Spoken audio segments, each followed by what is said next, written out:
जी हाँ नाजरीन, आज खबर केवल एक आईना देखने की कोशिश करेंगे ये, और आईना हम सब देखेंगे। हम यहाँ स्टूडियो में बैठे आईना देखें, आप घर में देखकर आईना देखें। मतलब आईने का मतलब यह कि जब मैं खबर आपके सामने रखूं तो उस खबर के अंदर आकर खुद को कहीं पर डालकर देखिए कि मैं कहाँ पर हूँ, मेरी जिम्मेदारियाँ कहाँ पर है और कौम और मिल्लत के लिए हम क्या कुछ कर रहे हैं। क्योंकि मामला नौजवानों का है और नौजवानों के हवाले से जो लेटेस्ट सर्वे, एक सरकारी सर्वे हुआ है जिसके अदाद-ओ-शुमार सरकारी तौर पर जारी तो जरूर होंगे, लेकिन जराया जो हमें बता चुके हैं उसके बाद आपके साथ ये सारा शेयर करना बहुत ज्यादा जरूरी बन रहा है। मंशियात,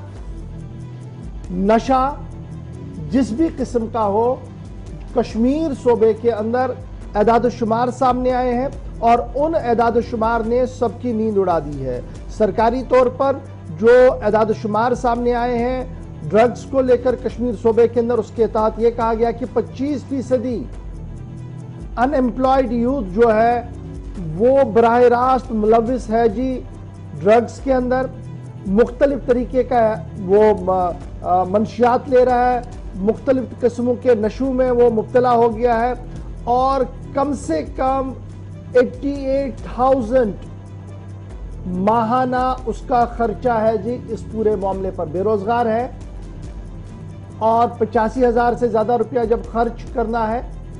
तो फिर इसका दूसरा पहलू आप देखेंगे, जो चोरियां हम देख रहे हैं, जो मामलात हमारे आसपास चल रहे हैं वो क्यों बढ़े, ये एक फैक्टर यहां पर है।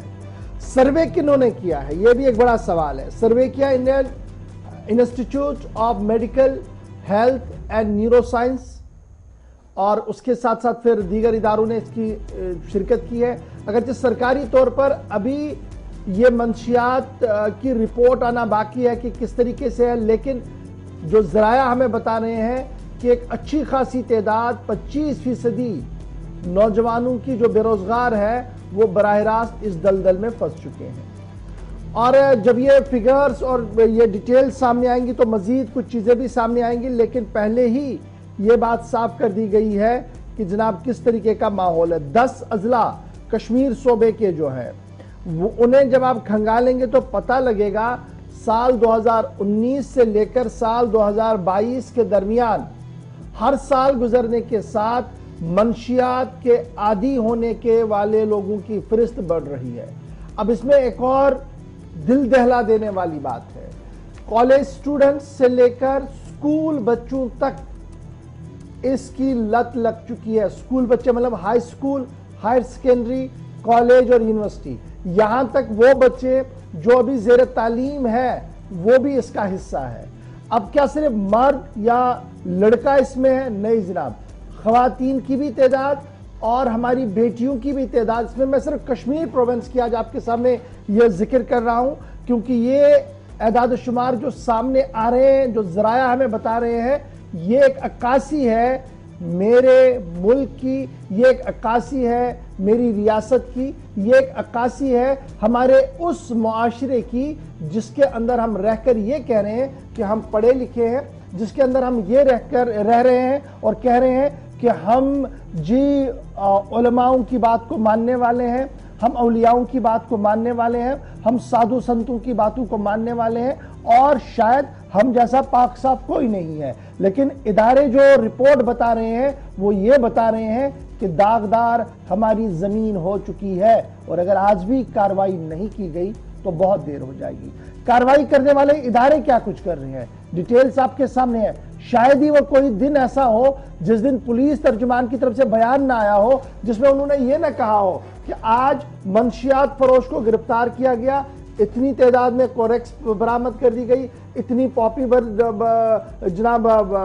निकाली गई गाड़ी से, यहां से गाड़ी को जब्त किया गया, वहां से। लेकिन अभी भी जो हसास इदारे हैं उन बड़े मगरमच्छों को पकड़ने में नाकाम है जो इसके मास्टरमाइंडेड है। ये एक बड़ी आवाज है जो सोसाइटी के। लेकिन इदारे क्या कुछ कह रहे हैं, रिपोर्ट क्या कुछ कह रहा है, सीधे श्रीनगर चलेंगे। मेरे साथी हिलाल हांजुरी ज्वाइन कर चुके हैं। हिलाल, आज आईना है खबर के बदले, लेकिन ये आईना क्या कुछ कह रहा है आप पढ़ चुके हैं, बताइएगा नाजरीन को क्या कुछ है रिपोर्ट के अंदर। बिल्कुल, जैसे कि गौर आपने खुद भी इस मामले पर रोशनी डाली है कि किस नवीयत के जो है इस ड्रग्स से, ड्रगमेन से, ड्रग यूजर से और ड्रग्स से रिलेटेड जो कारोबारी है उन्होंने जम्मू कश्मीर के अंदर मजबूत कर दिए हैं। ये डिस्पाइट है कि हमारे पास एक जानदार सिविल सोसाइटी जिसे हम कहते हैं, या इसके बावजूद कि आए रोज हम मुकर्रीन को, उलमा को इस पर बात करते हुए सुनते भी हैं, दीगर मसाइल पर भी सुनते हैं। ये इसके बावजूद कि अलग अलग एजेंसीज जो सिक्योरिटी के हैं, इसके बावजूद कि जो एक्साइज डिपार्टमेंट यहाँ पर काम कर रहा है, ये इसके बावजूद जो अलग अलग तरह की जो सिक्योरिटी विंग है वो इसके मुकाबले में काम कर रही है, लेकिन इसके बावजूद जो ये सर्वे आ रहा है ये साबित कर रहा है कि हर किसी इंडिविजुअल की, चाहे वो सिक्योरिटी एजेंसी हो या कोई आम शहरी हो या जम्मू कश्मीर में रहने वाला हो, ये उसकी नाकामी जाहिर कर रहा है। ये यहाँ की सरकार की भी नाकामी जाहिर कर रहा है, क्योंकि अगर ऐसा नहीं होता तो शायद आज की डेट में जो ये सर्वे बता रहा है, जो अभी ऑफिशियली जिसको अभी पब्लिश नहीं किया गया है या रिवील नहीं किया गया है, लेकिन जो मीडिया के अंदर इसके हवाले से कुछ नुकात सामने आए हैं, तो उससे ये साफ पता चलता है कि जम्मू कश्मीर के अंदर जो अनएम्प्लॉयड, पढ़े लिखे लोग हैं या अनएम्प्लॉयड लोग हैं, उसकी 25.2% आबादी ड्रग्स का इस्तेमाल कर रही है। यानी हर 100 बेरोजगारों में 25 अफराद से जायद लोग ड्रग्स का इस्तेमाल कर रहे हैं, और इससे अंदाजा लगाया जा सकता है कि इस सोसाइटी के अंदर जो जान है वो कहां पर पहुंच चुकी है। न सिर्फ इतना, जब हम जम्मू कश्मीर की कुलहुम आबादी देखते हैं तो उसका लगभग 3% का हिस्सा है, 2.8% हिस्सा ड्रग्स का शिकार हो। ये इसके बावजूद कि तरह तरह के मेजर्स आप ले रहे हैं, दावे कर रहे हैं कि आए रोज इतना खेत पकड़ा गया है, आज इतनी क्रैक्स की बातें जो है पाई गई है, आज इतने टैबलेट्स जो है बरामद किए गए हैं, तो उसके बावजूद ये सारी चीजें कहां पर है? क्या ये तलख हकीकत नहीं है कि सरकार ने इस ड्रग मेन्स को जम्मू कश्मीर के अंदर दहशतगर्दी के बराबर करार दिया था? जब दहशतगर्दी के बराबर करार दिया गया था, इसका मुकाबला जो है वो उस तरीके का क्यों नहीं हो रहा है? क्यों ये सोसाइटी इतनी जहर आलूदा हो गई है कि हर बच्चा अब तकरीबन जम्मू कश्मीर के अंदर इसका शिकार हो चुका है? तो इस हवाले से न सिर्फ ये सरकार की जिम्मेदारी बल्कि हर पेरेंट की जिम्मेदारी है, और इसमें पेरेंट जो है गाफिल नजर आ रहे हैं, इसमें इंस्टीट्यूशंस गाफिल नजर आ रहे हैं, इसमें civil society, so called civil societies नाकाम नजर आ रही है, इसमें जो मजहबी तंजीमें हैं, चाहे वो किस मजहब से भी ताल्लुक रखते हों, वो भी इसमें वो जान जो है देने में नाकाम रही हैं, और उनकी जो तकारीर है वो भी एक टेक्स्ट तक की महदूद रही है, जो रिजल्ट है वो अभी नजर नहीं आ रहा है। इतना ही नहीं, गौहर, हम जब ये रिपोर्ट पढ़ते हैं तो ऐसा भी जो है जाहिर किया गया है कि लगभग हर साल 88,000 जो है वो हेरोइन का इस्तेमाल करते हैं। आप और मैं जानते नहीं होंगे कि ये हेरोइन क्या है, लेकिन जम्मू कश्मीर के अंदर 88,000 लोग हर साल या हर माह इसका इस्तेमाल करते हैं। ये सिर्फ यूजर्स की हम बात करते हैं, कारोबार कितने लोग करते होंगे ये अल्लाह ही जानता है, और इसका खुदा ही हाफिज होगा। एक चीज और भी हम देखते हैं मौजूदा वक्त में हिलाल, वो ये है कि ड्रग्स या मंशियात की हम बार बार देखते हैं कि बरामदगी होती है, जब्त किए जाते हैं। आप करना शुमाली कश्मीर से शुरुआत करेंगे तो मेन एंट्री और एग्जिट पॉइंट जो यूटी का कहलाता है, लखनपुर तक करोड़ों रुपए की हेरोइन बरामद होती है। लेकिन क्या वाकई में कानून नाफिज करने वाले इदारे इस हद तक पहुंचे हैं, या इतनी कामयाबी मिली है कि जिस नवीयत की कार्रवाई होनी चाहिए थी? और ये मॉड्यूल सिर्फ जम्मू कश्मीर के अंदर काम नहीं करता, और ये मुमकिन ही नहीं कि यूटी के बाहर या स्टेट से बाहर लोग ना बैठे हों फिर जम्मू कश्मीर तक इसके तार हों। चंद लोग जो पकड़े जाते हैं, इसमें कभी ड्राइवर या कंडक्टर या फिर हेल्पर होता है गाड़ी का, उसकी गिरफ्तारी के साथ क्या ये मान लिया जाए कि करोड़ों रुपए के ड्रग्स का जो कारोबार कश्मीर टू कन्याकुमारी चल रहा था, या मुमकिन तौर पर हो सकता है शायद वो केस उतना ही वहीं पर जाकर खत्म हो जाता है, या फिर इससे एक और कदम आगे जाने की जरूरत है जो अब तक शायद नहीं हो सका है ग्राउंड पर?